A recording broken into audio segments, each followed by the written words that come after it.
Você sabia que ao todo o nosso país registra 57,8 milhões de raios por ano? É muito raio. É quase que um raio para cada um quarto da população. Olha só que interessante. Então, para falar sobre esse assunto deveras elétrico, nós vamos conversar agora com o diretor do Centro de Pesquisas em Raios da UFMG CEMIG, Silvério Visacro. Silvério, muito bom dia. Bom dia. Senhor, tudo bem? Tudo bem. Uma grande honra Bem-vindo. tê-lo aqui. Que não cai um raio na nossa cabeça aqui. Jamais, Né? rapaz. Eu sempre tive medo disso, agora eu vou tirar várias dúvidas com relação a isso. Então pode aí perguntar ao nosso entrevistado. Bom, Silvério, nos esclareça um pouco sobre essa quantidade de raio que cai nesse nosso país. Bom, a coisa é relativamente simples. Primeiramente, a gente tem que considerar que o nosso território é muito amplo, né? E, além disso, nós temos uma taxa de incidência de raios superior àquela que existe em outras regiões. Existe um número que mede, quantifica, né, essa taxa de incidência, que é descargas, número de descargas por quilômetro quadrado por ano, ou seja, para cada quilômetro por quilômetro, uma área dessa, né?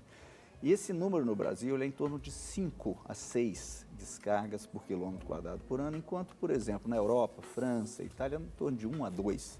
Então, nós temos de 3 a 4 vezes mais incidência por uma mesma área. E como a nossa área é imensa, compara a área do Brasil com a área da Itália, né? Então, acaba quando você multiplica essa taxa pela área do Brasil, nós temos talvez a maior taxa do mundo. Entendi. Agora, para nós, uma pessoa leiga no assunto, mas que sempre teve medo de raio, sempre tive aquela preocupação, não sei se é um tabu, se é uma mentira ou se é uma verdade. Quando estiver chovendo ou estiver tendo raios, não fica perto da janela, não fica em área externa, contato com a terra, não tenha contato com nenhuma fonte de transmissão de energia.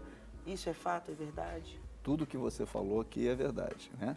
Existem mitos, muitos mitos, mas existem aquelas coisas que decorrem da experiência.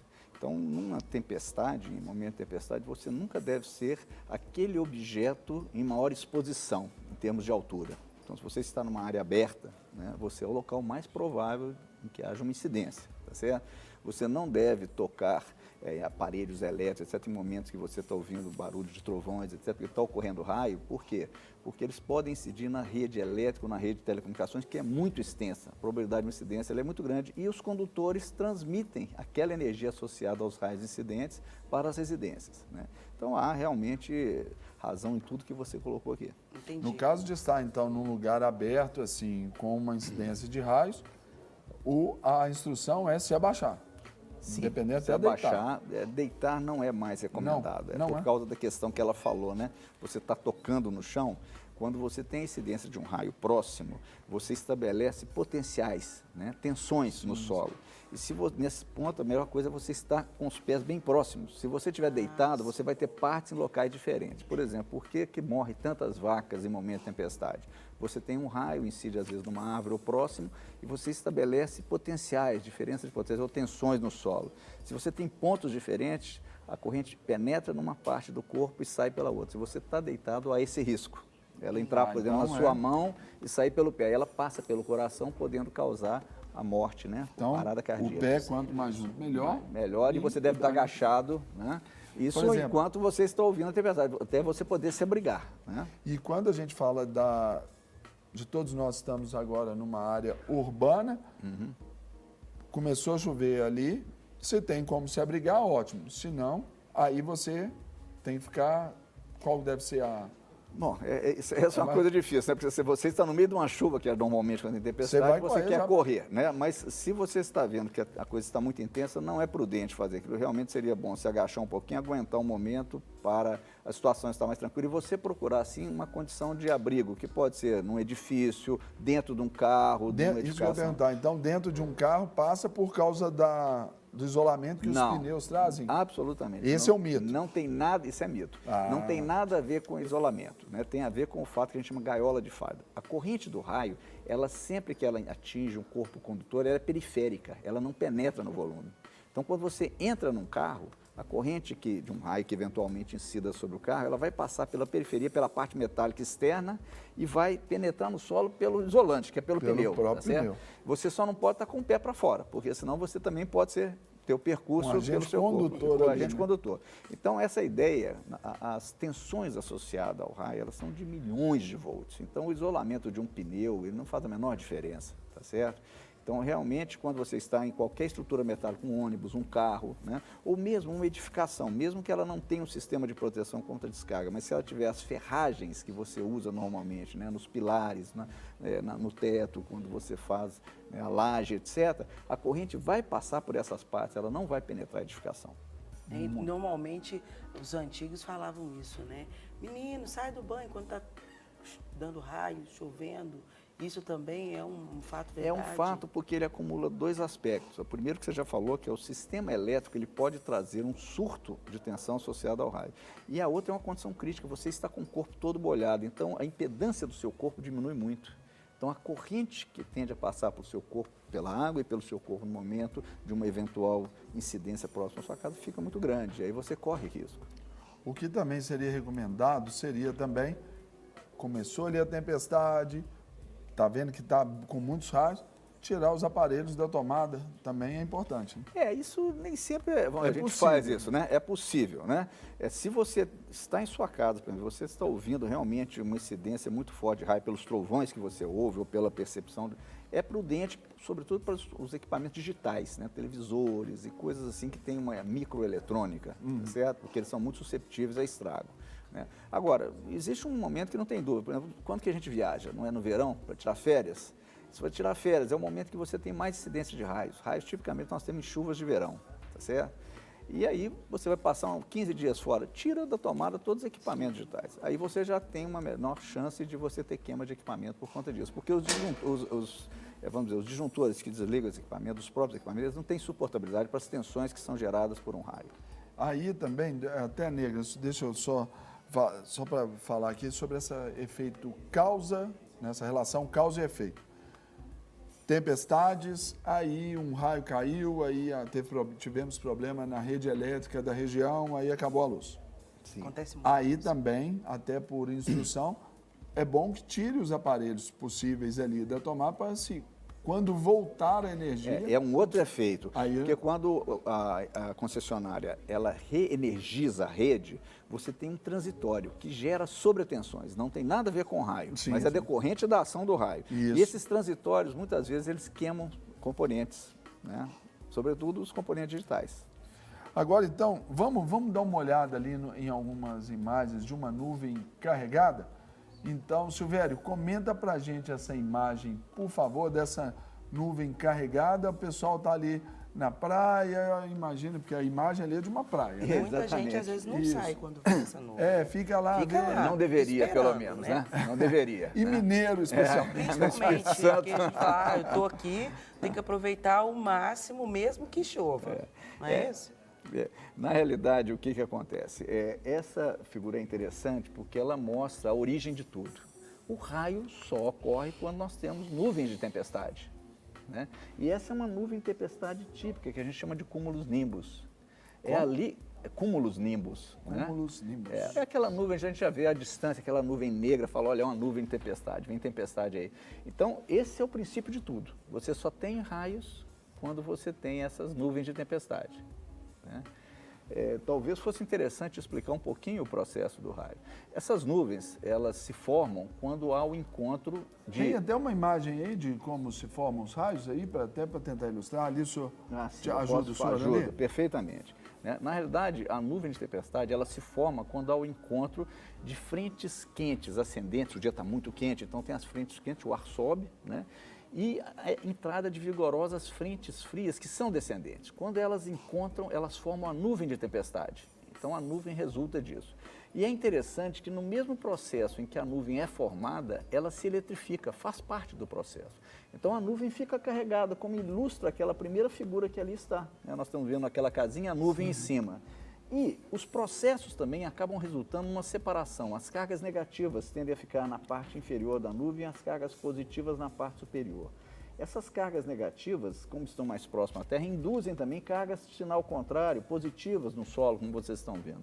E acaba se resultando o quê? No estabelecimento de um campo elétrico muito intenso. O que acontece? Nós sabemos que o ar é isolante, né? Nós não temos condutores elétricos no ar, se nós não tocarmos não há problema. Acontece se o campo elétrico ele é muito intenso, ele é capaz de romper o ar e causar o que a gente chama de uma faísca, né? Isso é a ruptura do ar, aquele efeito visual que a gente vê, uma faísca luminosa, aquilo nada mais é do que um filamento que foi constituído no ar. Por quê? O campo elétrico era tão intenso que ele arrancou os elétrons, que são os condutores dos átomos, né? E os acelerou. Aí o atrito causa aquele efeito. O que acontece na nuvem de tempestade é que o campo é muito mais intenso que o normal. Então nós temos o que seria uma faísca, na verdade é uma faísca não de centímetros, mas da ordem de vários metros, e que cria o que a gente chama de um filamento condutor de plasma, um canal, né, precursor de descarga. Esse processo ocorre quando eu crio aquele corpo condutor, como a nuvem está carregada, a carga negativa da nuvem tende a ir para esse corpo. E aí, aquela carga acumulada naquele corpo, mais esse campo elétrico de fundo, dá uma nova descarga e começa a ter, então, um processo de descargas elétricas consecutivas que vão materializando um canal que parte da nuvem e se aproxima da Terra. Quando esse canal carregado ele está a cerca de 500, 400, 300 metros da Terra, como ele está carregado, aquele campo elétrico na Terra também fica muito intenso. E aí, o que nós vamos ter? Nós teremos que na Terra nós vamos ter um processo semelhante, aquelas cargas positivas vão começar um outro canal de carga diferente que começa a evoluir também em direção àquele canal que desce, né? E aí do encontro, é apenas do encontro desse canal descendente, esse filamento condutor descendente e desse filamento ascendente, é que nós temos a formação de um canal integral e a descarga elétrica, que é a corrente do raio. Então o raio só ocorre quando eu tenho esse canal ascendente encontrando o canal descendente, né? Então, o processo de formação do raio, de forma muito simplificada, seria colocado dessa forma. Agora, Silvério, para a gente até mostrar e ilustrar, nós vamos ali ao outro espaço. Nega, dê-nos licença. Fiquem à vontade. Pode? Pode. Isso aí, ó. Aqui quem manda é a Negra Mari. O senhor sabe, né, Silvério? Gera gentileza. Agora, já percebi. Agora, Silvério, por gentileza, pode ficar aqui, que o senhor vai continuar nos dando essa aula aqui. E eu quero só perguntar, antes de mais tudo, veja bem, fenômeno El Niño ou El Niña são diferentes e o quanto que isso incide, porque agora é o tempo do El Niño. Sim. Né? Bem, eu não sou meteorologista, né? Eu sou pesquisador. E da parte de engenharia elétrica, né? Com uma inserção em física das descargas. Mas o que acontece é o seguinte: o regime de chuvas é que determina, né, a ocorrência de raios. E esses dois fenômenos, o El Niño e a Ninha, eles afetam muito o regime de chuvas no Brasil. Eles estão associados lá à costa do Peru, etc., mas acabam nos afetando. Então, na medida em que eles alteram o regime de chuvas, eles alteram muito também o regime de ocorrência de descargas. Tá certo? E isso aí contribui para todo o sistema. O senhor tem que nos mostrar aqui algo aqui no computador.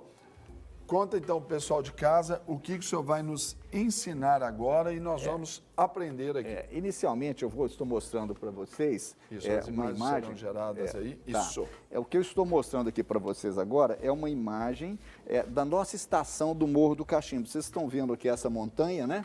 Isso fica ali perto do viaduto da Mutuca. Essa é uma das poucas estações do mundo em que nós temos incidência de raio, então nós filmamos o raio e nós medimos a corrente desse raio, o seu campo elétrico, para investigar o fenômeno, para gerar medidas de proteção mais adequadas para os sistemas elétricos, para as pessoas, etc. Tem aqueles caras loucos lá nos Estados Unidos, lá que são os caçadores de raios, né? Exatamente. O senhor, então, a gente pode falar que o senhor ao invés de diretor do Centro de Pesquisa em Raios da UFMG-CEMIG, o senhor também é um caçador de raios. Não, vamos dizer assim, eu sou mais não digo caçador, porque eu não saio atrás. O raio é que me caça, né? Porque nós temos a estação fixa, né? Mas eu fico doido. O senhor é mais chique do que os caras, então, né, senhor? Não, eu já desenvolvi muito, né? Isso. Mas então, o que acontece? Aí bem a imagem bem ampliada, que é onde é a estação no Morro do Cachimbo, aqui no viaduto da Mutuca, aqui, na realidade, Nova Lima, por ali, né? Nós temos uma torre de aproximadamente 60 metros no alto dessa torre, que é onde ocorre a acidência, que eu vou mostrar agora o filme para vocês. Isso. Né?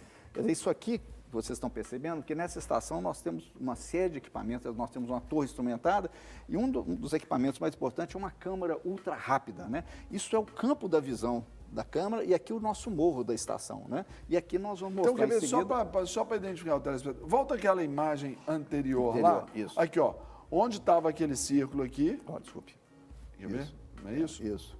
Tinha aquele círculo aqui, que é mais ou menos o que vai pegar da câmera que vai mostrar ali na só frente. que nós né, pegamos só a partir do topozinho para cima para para pegar cima mais o para raio. pegar mais a nuvem. Então, para Exatamente. vocês identificarem no processo.